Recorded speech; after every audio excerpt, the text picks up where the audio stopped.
July makes clear that big rent hikes are coming to an end. Expenses are rising on most everything for consumers, including renters, and they are not able to put as many dollars toward rent, according to a report last week from real estate brokerage Redfin. The national median asking rent continued to rise in July, up 14% year-over-year to $2,032, the smallest annual increase since November. On a month-over-month basis, the median asking rent climbed 0.6%, the slowest growth since February and down from a 2.1% increase a year earlier, Redfin said. Redfin chief economist Daryl Fairweather said in prepared remarks, "Big rent hikes may finally be coming to an end as landlords adjust to waning tenant budgets that are being strained by the rising cost of groceries, gas and other regular expenses. Still, rents are increasing faster than overall inflation, which has started to ease."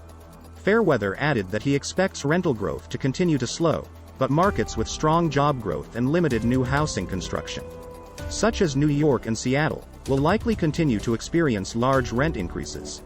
Cincinnati lone market with a 30% YoY rent hike. Interestingly, the not-so-often mentioned Cincinnati market led rent spikes with a greater than 30% leap year over year. Following Cincinnati were 9 markets climbing 20% or more year over year.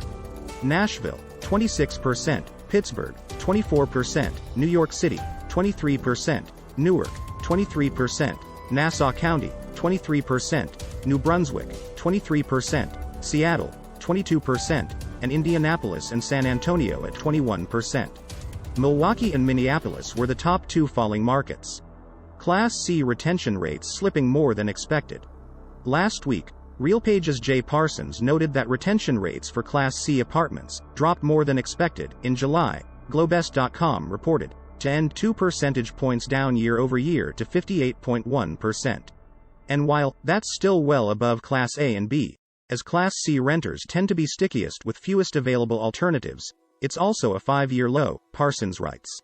Conversely, retention in Class A and Class B ticked down slightly and are above pre-pandemic levels. RealPage also noted a few weeks ago that July rent growth was the strongest for a July in the past decade, other than in 2021, and that renewing renters paid 11% more in July, as reported by Globest.com.